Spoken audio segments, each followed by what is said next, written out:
Record. Okay.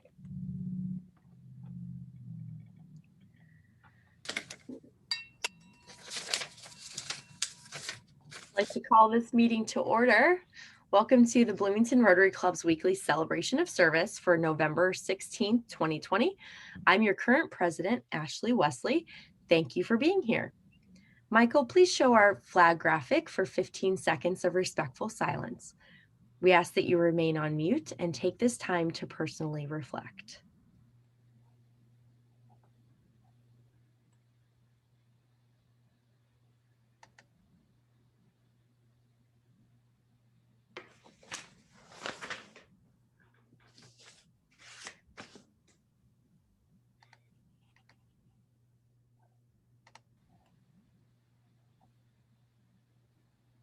Thank you.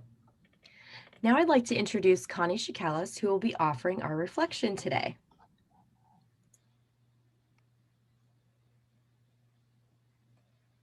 Good morning.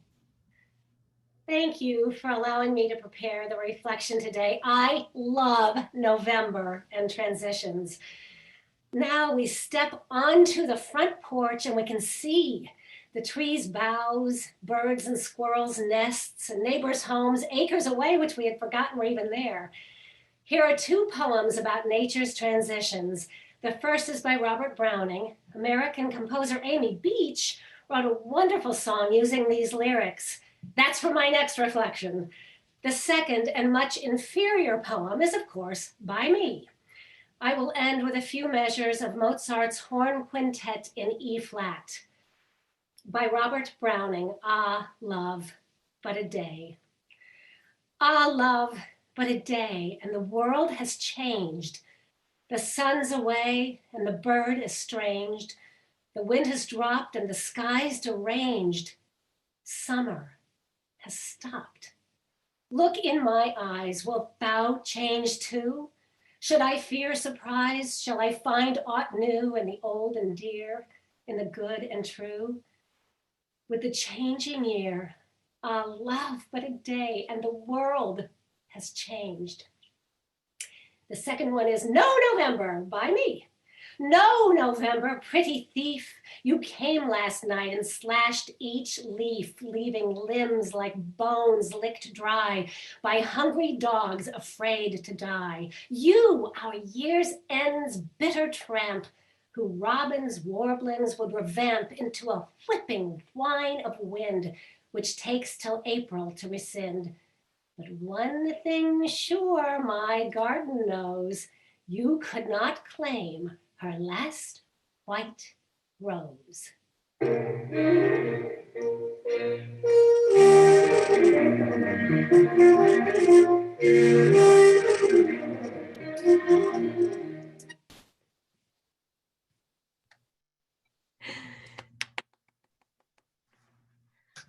Thank you so much, Connie.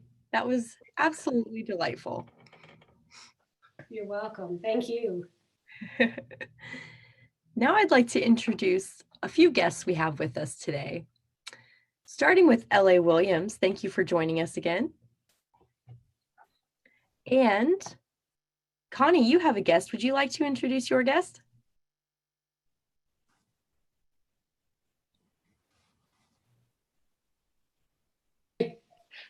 I'm sorry, I'm unmuting. My guest is the wonderful Stephanie von Hirschberg. Welcome, Stephanie. And Jim Bright, would you like to introduce your guest? You bet, President Ashley. It's my pleasure to introduce David Willett. David is a longtime member of the Rotary Club of Plymouth, Michigan, not to be confused with Plymouth, Indiana. And it's a club about the same size as ours, about 100 members. So welcome, David. Welcome. Thank you so much for being here. Did Bill Brown join us? I know that we had a mysterious iPad. Okay. So thank you for everyone for joining us today. And our producers are Michael Shermis, Sally Gaskell, and not Natalie Blaze today, but typically Natalie helps us out with our attendance. So thank you, Sally, for filling in. Our roundabout reporter for this week is Owen Johnson. Birthdays, Bryce Bowe on November 21st. Membership anniversaries, Jim Cryway, 32 years, Joe Darling, 2 years, and Chris Kroll, 2 years. Thank you for being a part of the family. We have quite a few Rotarians in the news, and we always could have many, many more, but I picked the highlights. Leadership Bloomington Monroe County Alumni Association named Jeff Baldwin its 2020 Distinguished Alumni. Jeff is the executive director of the Boys and Girls Clubs of Bloomington. Congrats, Jeff. And it appears that Jeff is in good company with fellow Rotarians, as 5 others have received the honor. Kyla Cox-Deckard, Ann Wren, Michael Shermis, Glenda Morrison-Murray, and Bob Salzberg have all received the award in the past. So congratulations to you all. And we know we're in distinguished company, but this just proves it again. Owen Johnson was interviewed in a TV spot entitled The History of Indiana Journalist Ernie Pyle, which aired on Veterans Day on WTWO Terre Haute. Congrats, Owen. He's always in the news. Rotarian Winston Schindel was presented with an IU Bicentennial Medal by fellow Rotarian and Indiana Memorial Union Director Hank Walter on November 12th. Winston served as director of the IMU from '81 until he retired in 2004. In 1995, he also took on responsibility for the IU Auditorium. Throughout his career, Winston received many awards and recognition for his service to students and the university. In addition to his commitment to Rotary, past president and board member, Winston has served on the Monroe County Convention and Visitors Bureau, Volunteers in Medicine, the Community Foundation of Bloomington and Monroe County, United Way of Monroe County, and on the boards for the Bloomington Hospital Foundation, the Bloomington Health Foundation, Shalom Community Center, and Stone Belt. In 1994, the Bloomington Chamber of Commerce recognized his community service by naming him the recipient of its Lifetime Achievement Award. The IU Bicentennial Medal honors distinguished and distinctive service in support of IU's mission as a public university. Congratulations, Winston. And he's also in excellent company.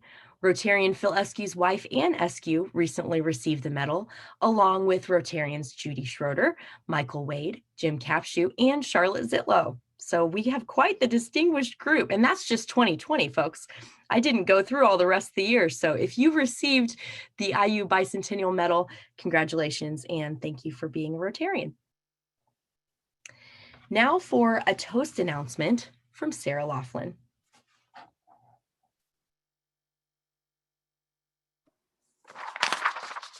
Hi, everybody. This is just a really quick thank you for an extraordinary toast. And I want to start with Jim Bright and Melissa Stone, who worked on social media, worked the social media, print media, the airwaves, the email, US mail, the phone, and that resulted in more than 400 people, a record, joining us for the toast. Including athletics luminaries and top leadership from IU over the last 40 years, business leaders and thought leaders in our community, Rotarians from across the district, and writers and media stars from across the country. One of the advantages of being virtual. Mike Baker and Phil Eskew from our club, with help from Mark Dayton, headed up sponsorships and ticket sales. And despite cutting the sponsorship levels in half in recognition of the pandemic, managed to bring in the second highest ever revenue. Ashley Sullivan and Cassandra Husky, who volunteered to provide live tech support on the night of the toast using a platform that's only been in existence for 5 months. A bold move. Thank you so much, Ashley. Connie Shakalis, who agreed to reprise the role of the mop lady and did it so well, most of you thought it was the original mop lady. And Alam Barker, who put together the accompanying music and helped us out in a variety of technical details throughout the toast. Jean Dayton and Jody Hoagland, who arranged gorgeous and delicious charcuterie and dressed up in Rotary blue elegant finery to hand you your boxes. Brian Hain, who supported Joe Throckmorton for every detail of the video production. You can imagine scheduling the toasters in town. A busy doctor in Cincinnati, and even an author in remotest Maine. You can imagine convincing 75 Paul Harris Fellows to gather at IU Memorial Stadium in the midst of a pandemic. What you probably can't imagine is what happened to that drone video. Apparently, the disc was damaged in removing it from the drone. Joe sent it to California in a desperate attempt to recover the contents. At our final planning meeting on Monday, just 4 days before the toast, we learned about the problem. At noon on Tuesday, we confirmed that the content was lost, irretrievable. We met on Zoom that night and realized we had photos of the gathering, thanks very much to Jim Bright. By noon on Wednesday, we had selected and arranged the photos, found copyright-free music, recorded a voiceover, and sent all of those to a graphic designer that Brian Hain found on Fiverr. By Wednesday evening, just 24 hours later, we had a fully produced short video to insert. The cost, $75. The designer in Nigeria. Truly an example of Rotary's global reach. We were mortified by the loss of the data after so many of you came out, but what we heard was, you had fun, you enjoyed the fellowship, and isn't that just the icing on the Rotary cake? So thank you for your help with the planning. Thank you for coming out for the drone video.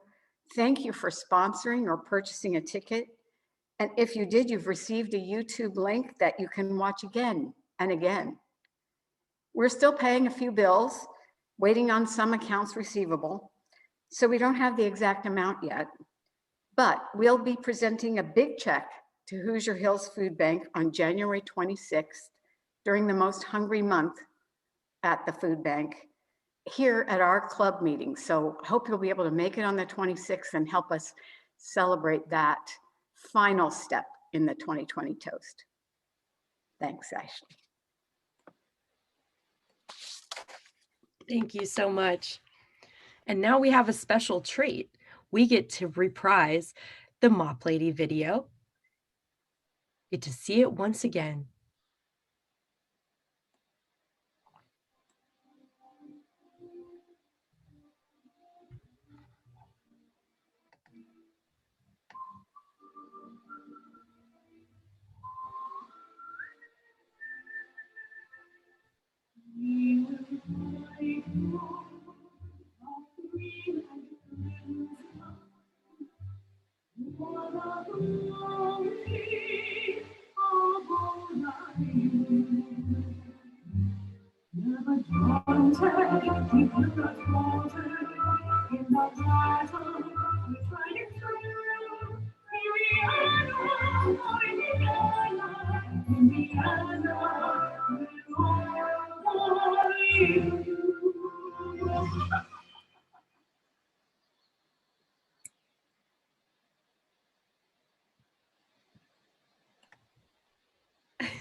It's much better to view it when you're at home, when you can have all the great audio quality, but that is so fun, Connie. Thank you for doing that.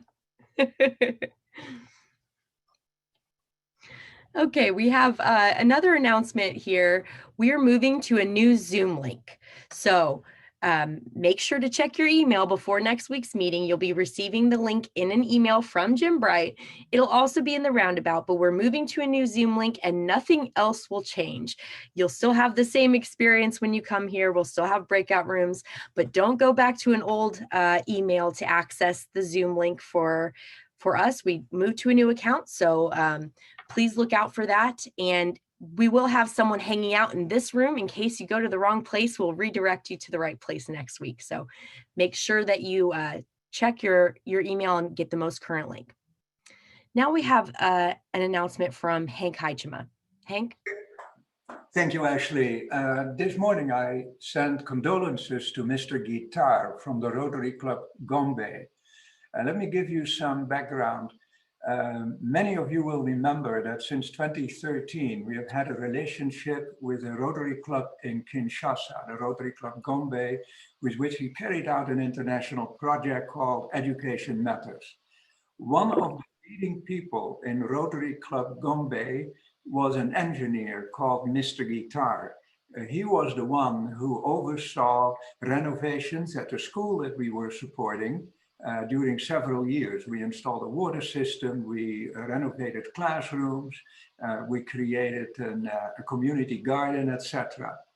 Currently, we're working with the Rotary Club Gombe to publish a French edition of the book of Elsa Marston, our former late Rotarian of the Bloomington Rotary Club, who wrote this book about a fictitious boy in the Congo who fled the rebels, and she compared that to the walk of a Bloomington boy who walked the Appalachian Trail. Anyhow, Mr. Guitar had a sad loss. A little over a week ago, his wife passed away, and I took the liberty after talking to Ashley and sending on behalf of the Rotarians of the Bloomington Rotary Club condolences to Mr. Guitar. We still have this relationship with Rotary Club Gombe, and we still hope to do good work in the Democratic Republic of Congo. Thank you, Ashley. Thank you, Hank. We have a few volunteering opportunities to highlight before we move to the main event. The Boys and Girls Club is doing a radiothon this Friday. We could use a few volunteers from 4 to 6. If you want to hop on the phone when people call into the radio station, let me know. And Steve Moberly has an announcement about the Salvation Army bell ringing. Steve? Ooh, you're muted. You're muted.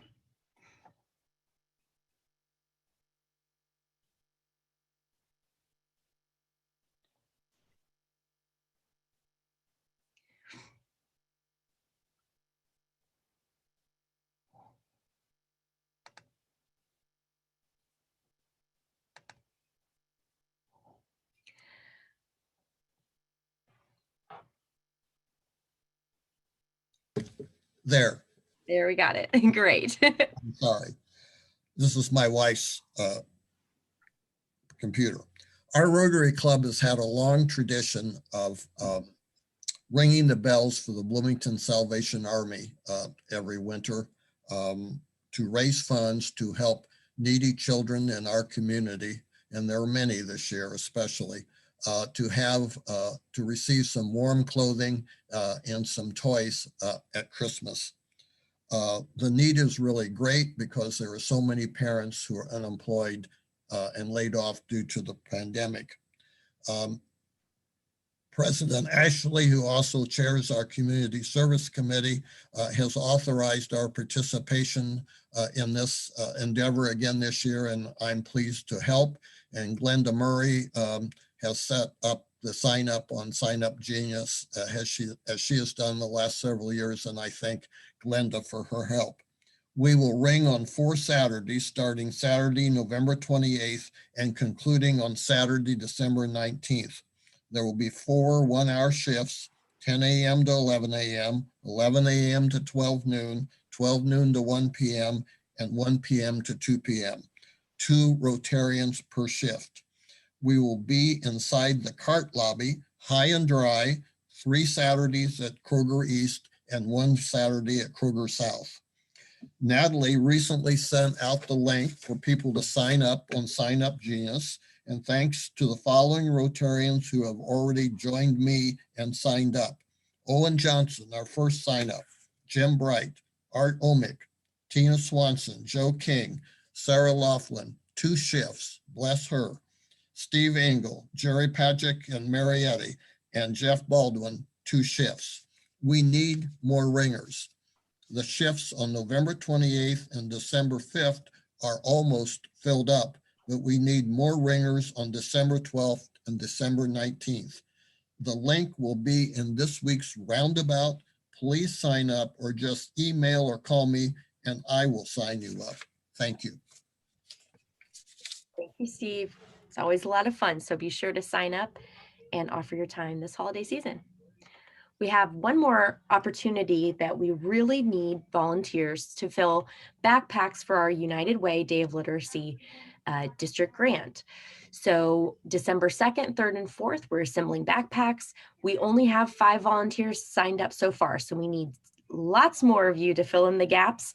We have only 4 at a time, and you'll be distanced, and it's very safe and very clean and monitored. So consider signing up. We need a lot of help, and it's going to do a lot of good for children in our community. So that link will also be in this week's roundabout, and you can contact Natalie or myself, and we can sign you up as well. Okay, without further ado, I would like to introduce Charlotte Zitlow to introduce our speaker for today. Am I speaking? Yes, Charlotte. Oh, good. Okay, I'm very glad today to introduce Moya Andrews, who all of you know focuses on flowers very frequently on WFIU. Moya is a woman who came here in 1967 from Australia and never went back. And she came to Santa Barbara to get her master's degree in speech and pathology, and met Jim Andrews, who she married, and they ended up going. He got a job at Columbia, so she went to Columbia and got her doctor's degree. She takes advantage of opportunities, obviously. So she got a doctor's degree in speech pathology. And then they moved, he got a job here at IU, and she followed. Like so many women that I know, including myself, she had the story. There were no jobs. She was just, she was a mere housewife. And she started doing some volunteer work, working with kids who had been taken out of the regular school system, who had speech and hearing issues.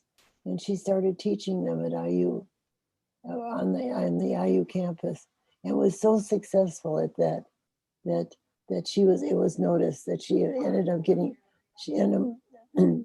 up getting a job on a faculty position at IU in the speech and hearing department.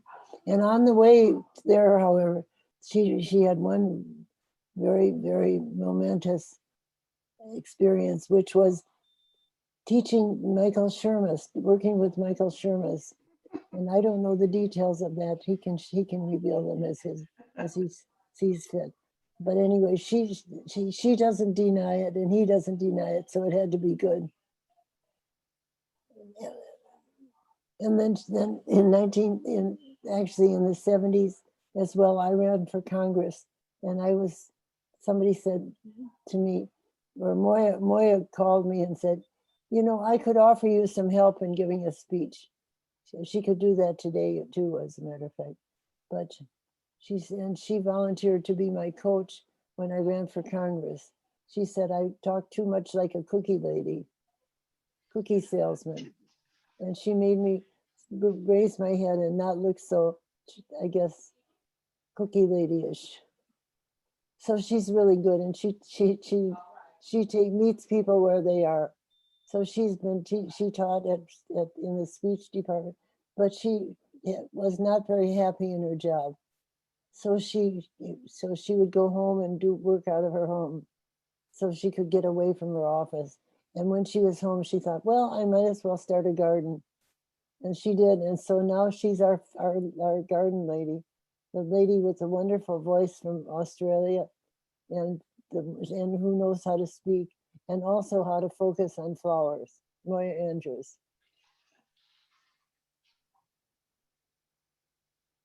Thank you, Charlotte. There were a few exaggerations in that talk, but I appreciate it very much as an introduction. When I was thinking about what to talk about today, I realized November is not a good month for flowers in the United States, or certainly in Indiana. So I thought I'd talk more about the commercial aspects of the flower trade. And I found out some things that I didn't know that are kind of interesting. One is that this plant in front of us, the Phalaenopsis, which is an orchid, and its common name is called moth orchid because of the shape of the flowers. It's the most frequently purchased flowering potted plant in the world. And I saw some the other day at Fresh Time, and I always see them when I go to Kroger's, and they're $9.99, which makes them extremely affordable. So if you're looking for Christmas gifts, you can't go wrong with a moth orchid. And change the slide. And I thought I'd start the talk by talking about some other interesting facts about flowers before I get to the commercial part. This plant, the winter aconite, is the very first plant that flowers in my garden in Indiana, and it's poisonous. Now, the good thing about the fact that it's poisonous is that it blooms in February when there aren't likely to be any children running around in your yard anyway. But the winter aconite has a very interesting story about it, which I thought you might enjoy. I learned this story from John Pless, who used to be a pathologist here in Indiana and for the state. Yeah, Can you hear me? yes. Yeah, okay. And there was a man in Columbus, Indiana. He was a physician. And one day in the hospital cafeteria, he dropped dead. And everyone rushed over to help, thinking that he had perhaps had a heart attack since it was so sudden. But some clever person thought to save the tray. And when they could not find the cause of death, it wasn't caused from a heart problem, John Pless looked for some substance that may have poisoned him. And they looked for a very long time because it was such an unusual poison. And it turned out that someone had chopped up the green leaves of this innocent looking little plant and put them into his salad.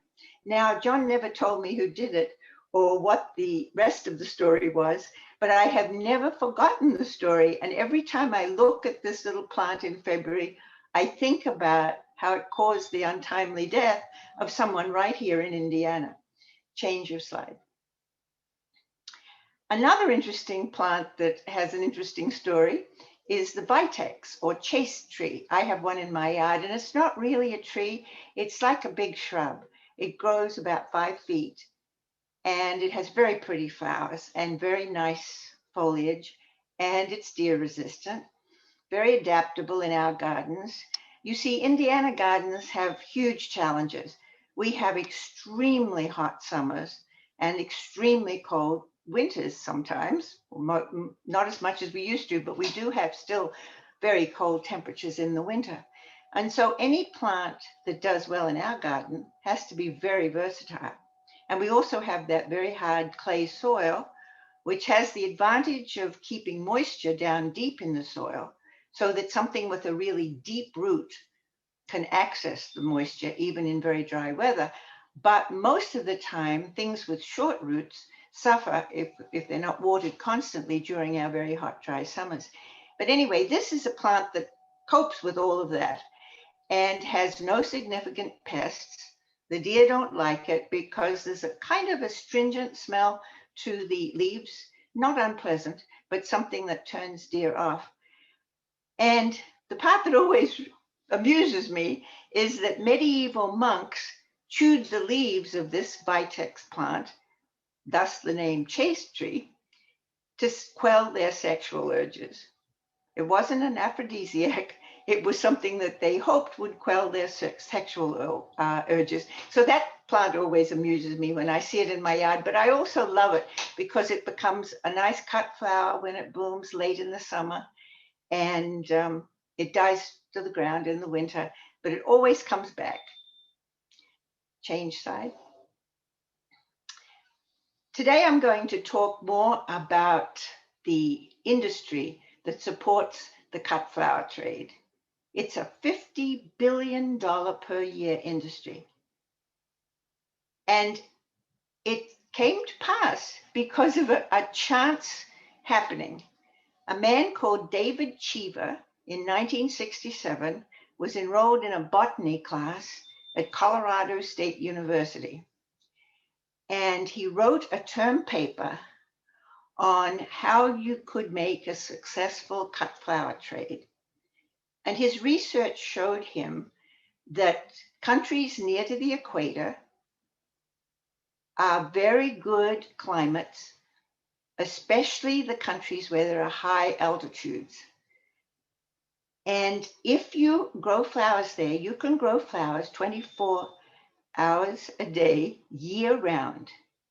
And so it doubles the amount of things you can produce or items you can produce.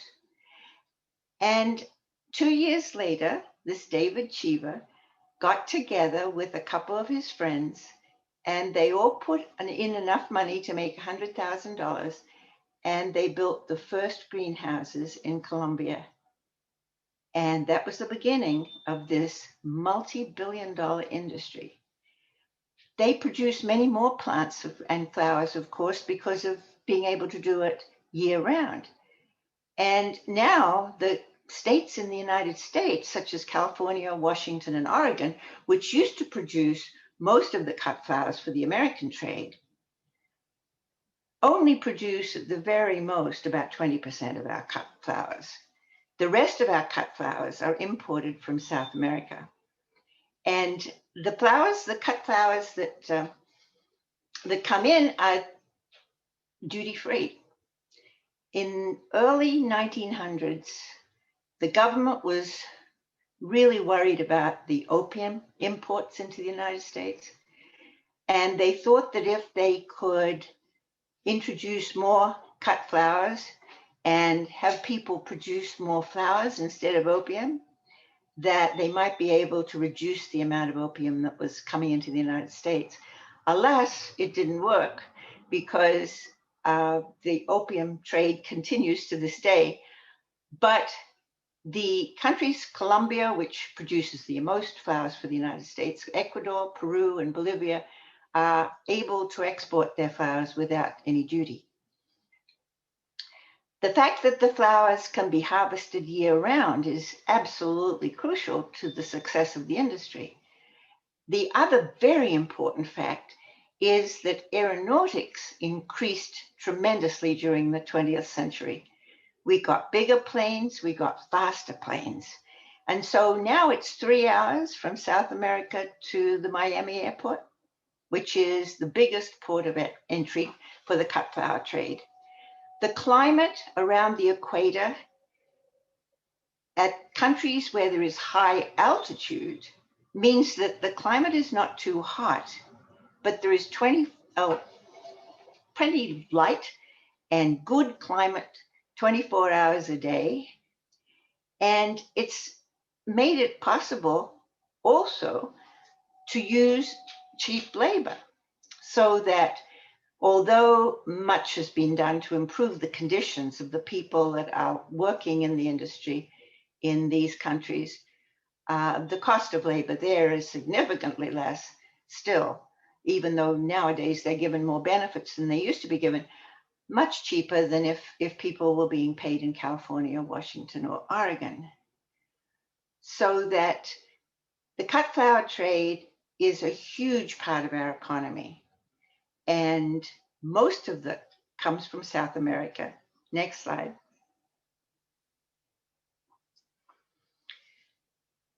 %80 of our cut flowers come to the US from South America. And most European cut flowers come from Africa. Most tulips, however, come still from Holland. And Holland still produces a lot of flowers for the continent. But I had not known until I read this recently when I was getting ready for this talk, how much of the cut flower industry that supports Britain originates in Africa. Climate, altitude, and labor dictate the shift from plants grown locally to importing from vast distances away. It seems incredible to think that the flowers that we buy in Kroger's have been in transit 4 to 5 days before we actually see them in the store. Mother's Day is the biggest day for growing flowers, for selling flowers. Mother's Day, more people get flowers because you usually have a mother, a grandmother, maybe an aunt or two that you give flowers to. Valentine's Day is a smaller, though also huge day for selling flowers. But usually it's roses for Valentine's Day, and usually they're for a wife or a husband or a sweetheart. And rarely do those sales exceed those sales on Mother's Day. Easter is another big day, but that's mainly Easter lilies. And many of the Easter lilies are grown in California. The best buy in terms of longevity, if you're buying flowers, is to buy mums, carnations, and astromerias. They last the longest time in water. Next slide. Now, when you think about how they have developed the flowers and established certain traits, you have to think about the bioengineering aspect of gardening. First of all, a definition of a cultivar. A cultivar is a cultivated variety of any plant, actually, not only a flowering plant, but any plant that has been tinkered with by humans. During the 20th century, there were huge advances made in manipulating flower traits. And I was surprised to learn that petunias are the lab rats for flower research. I hadn't thought about that, but petunias are excellent plants for us to grow as annuals in our garden.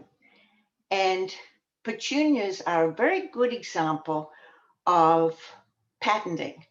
I always think about them when I think about how flowers are patented.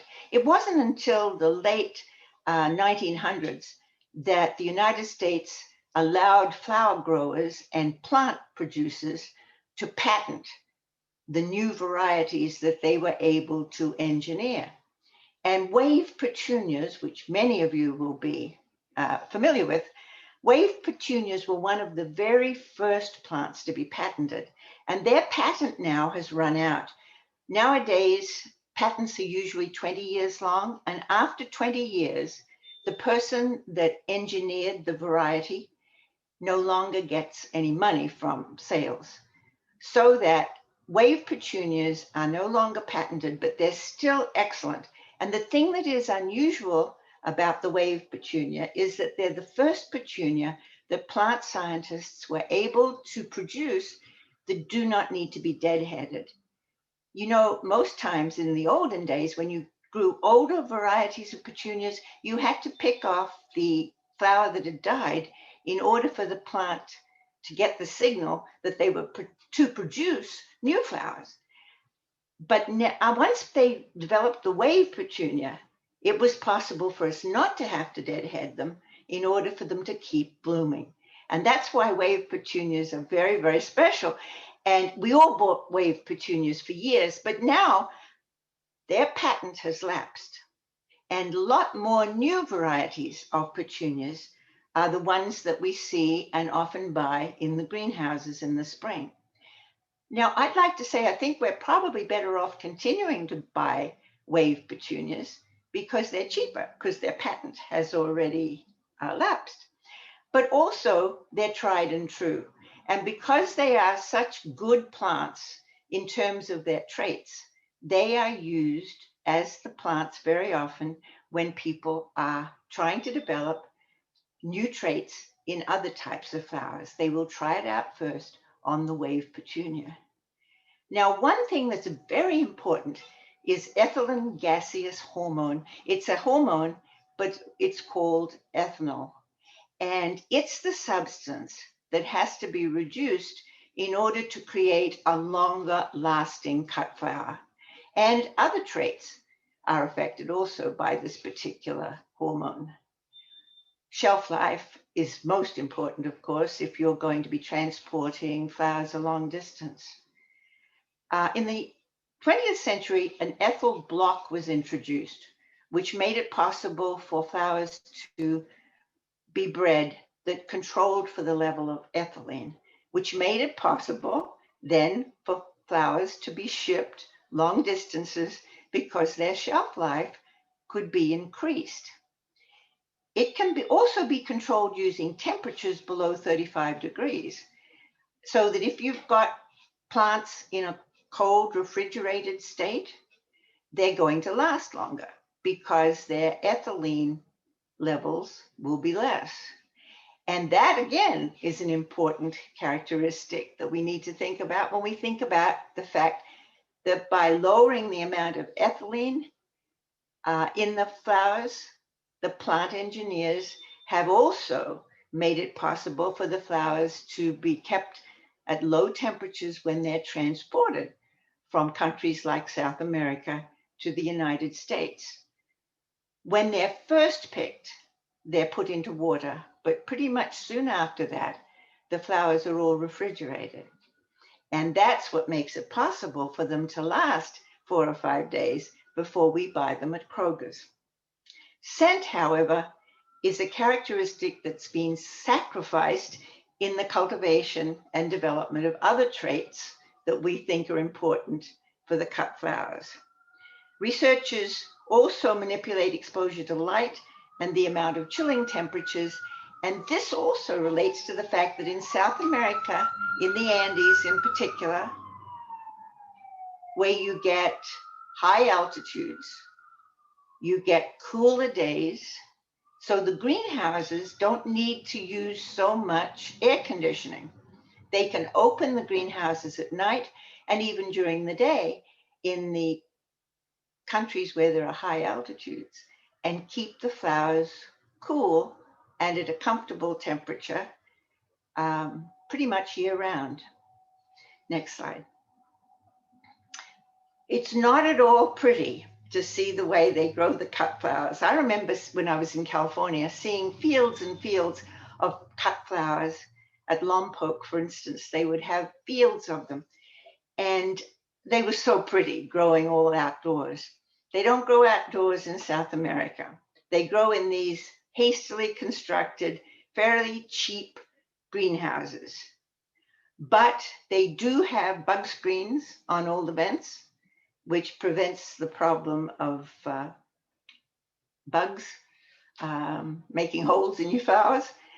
And the water and the nutrients is very economically distributed via drip lines to each plant. And so you don't waste a lot of water, and you can control the exact amount of fertilizer that each plant gets. The temperature is controlled mainly by fans, heaters, hot pipes, and air conditioners, but less air conditioning is needed there because of the altitude. And that makes it a lot easier and a lot more economical to produce these flowers. Now you'll see on the map where Colombia is. It's very close to the equator, and Ecuador too, and Peru and Bolivia. All of those countries produce large numbers of cut flowers for the United States. Next slide. When they're harvested by women mainly, women and children, maybe fewer children than there used to be in the early days of the industry, but they're cut individually. And I'm sorry to tell you this, but there are big vats of pesticides. And as soon as the flower is cut, preferably with a long stem, if it's a rose, the women that are cutting the flowers have these special metal gloves, and they push their hand up and down the long stem of the rose, and that gets rid of all the thorns and any leaves. However, if there's any blemish at all in the flower, they're thrown onto a heap. They don't ship any flowers that are not perfect, which is what's made us think that all flowers are perfect nowadays. When you grow them in your garden, you know that they're never all perfect. But when you buy them in a store, they are pretty much perfect. And this is particularly so of roses. A lot of work is done hybridizing roses. There are all different colors. There are bicolors, there are tricolors, but very few have any scent anymore. But from the beginning, as the women go up and down the rows of the greenhouses, they put them into buckets of water. But then at the end of their row, they are packed into boxes, cardboard boxes, and some are laid with their head at the end. Well, they're all laid, and some are laying with their head at the end, this end, and the stems overlap in the middle.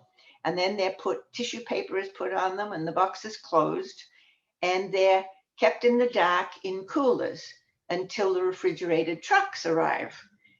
And the refrigerated trucks take them to the airport, and they're put in the cold baggage holds of the planes. And some of the planes have no passengers, they're just all flowers. Others have some passengers and the flowers go in the holds, but there's no water since they have left the greenhouse. When they were first cut, they were put briefly into a bucket of water, but after that, there's no water.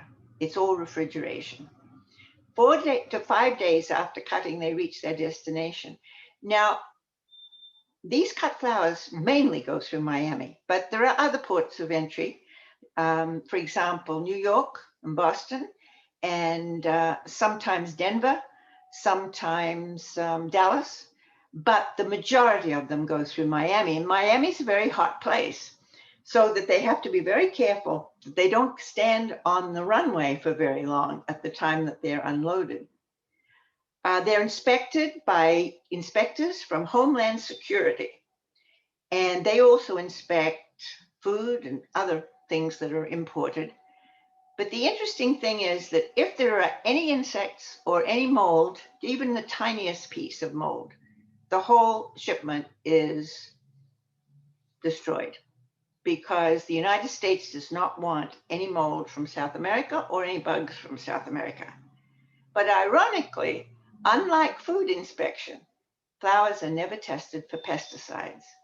And yet, the flowers have been doused, submerged in these vats of very toxic pesticides at the time they were picked. Now, the moral of this story is, when you are buying flowers, or when you buy flowers to give to someone on Valentine's Day, remind them not to smell them, because all you're doing is burying your nose in a flower that is full of pesticides, because the scent has been bred out of every one of those roses. Next slide. A few tips for buying. Imported flowers obviously have been in transit. So if you really want flowers that are going to last as long as possible, choose refrigerated flowers. They do have refrigerated parts of the flower shop at Kroger's, and most florists, private florists, have a lot of refrigeration. You recut the stems before arranging. Usually it's a good idea to hold the stem underwater and recut it before you put it in your vase.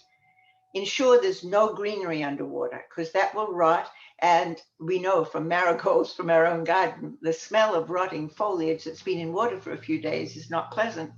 If the flowers droop, totally immerse them in a cold water bath. Lie them in the bath and in cold water, and you'll get it the most 2 more days. Now, this is good to know if you're getting ready for a wedding or something and the flowers look droopy, but it's not going to buy you much time for flowers you buy every day from the grocery store. There are a few references at the bottom. Gillian Harris and I have written a couple of books about flowers on perennials and shrubs in this area. And Amy Stewart wrote a book about the cut flower industry, which I drew on for information for this talk. Next slide. I think that's the last slide.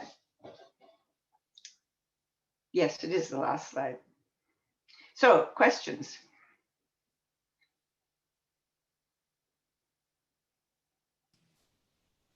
I have a question. Okay.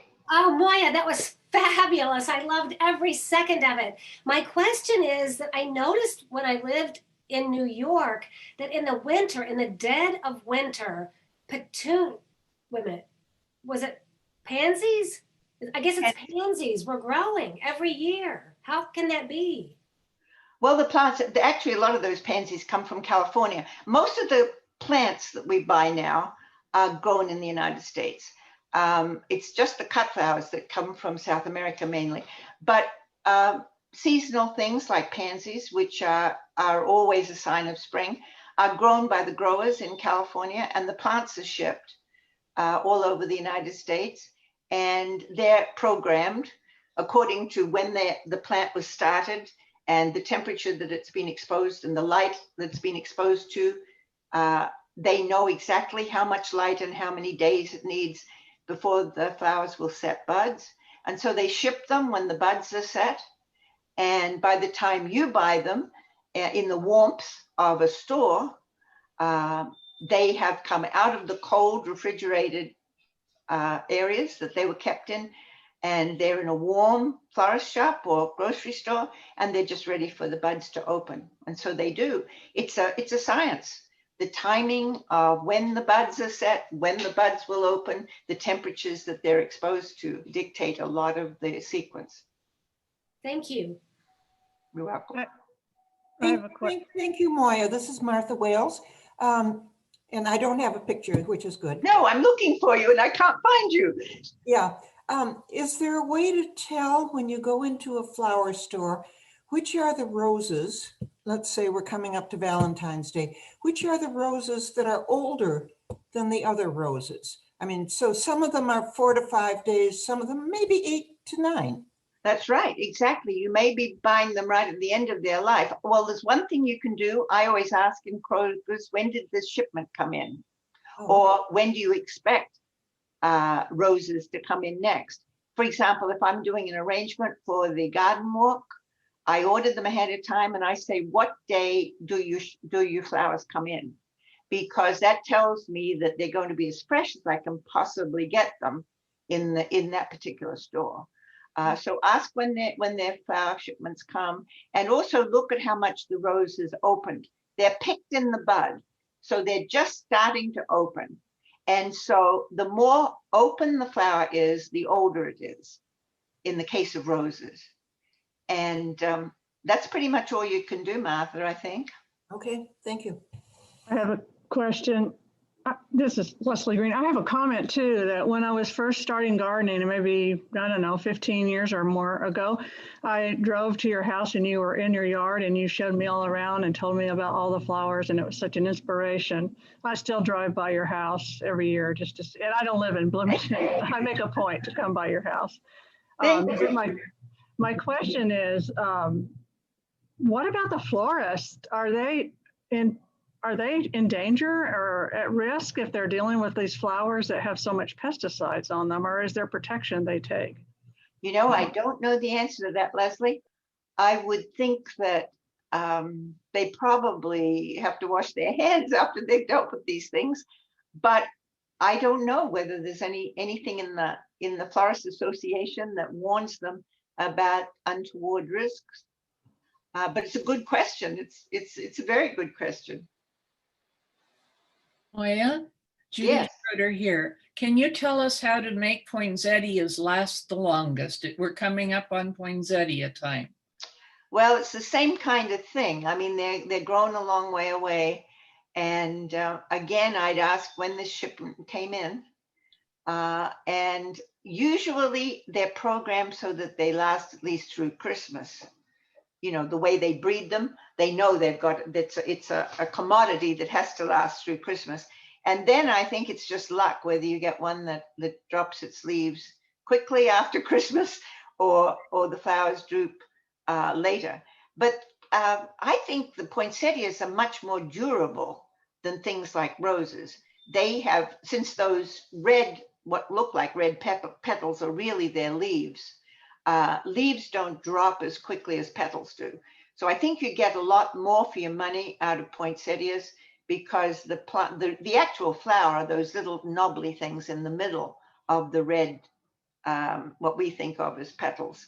So you're talking about how soon it's going to drop its red leaves.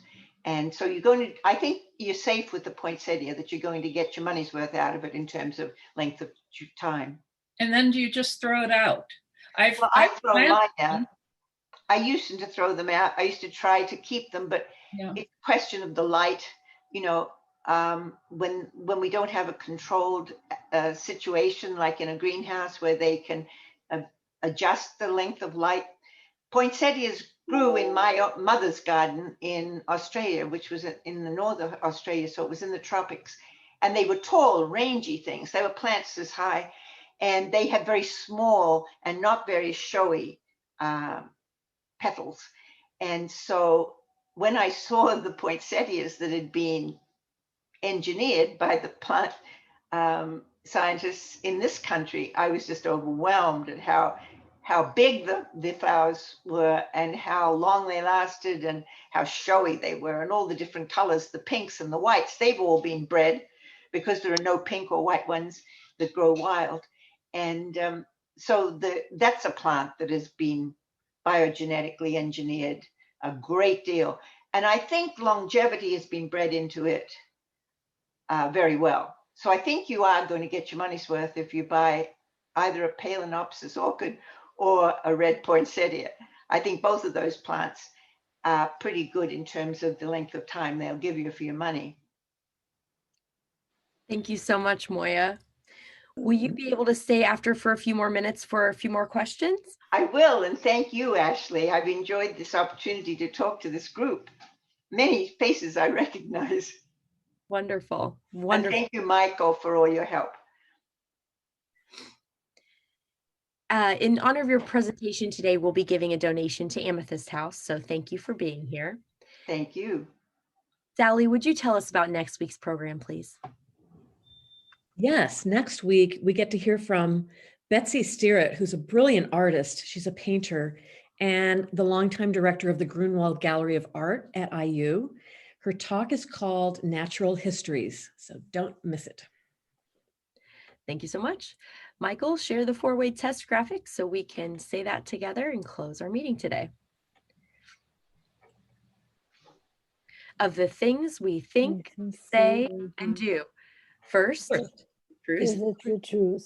Second, fair to Fair. Third, will it build goodwill And better friendship. Fourth, will it be Be beneficial to all concerned. And fifth, is it fun? Yes, indeed. The 18th looks good because there's nothing after it. However,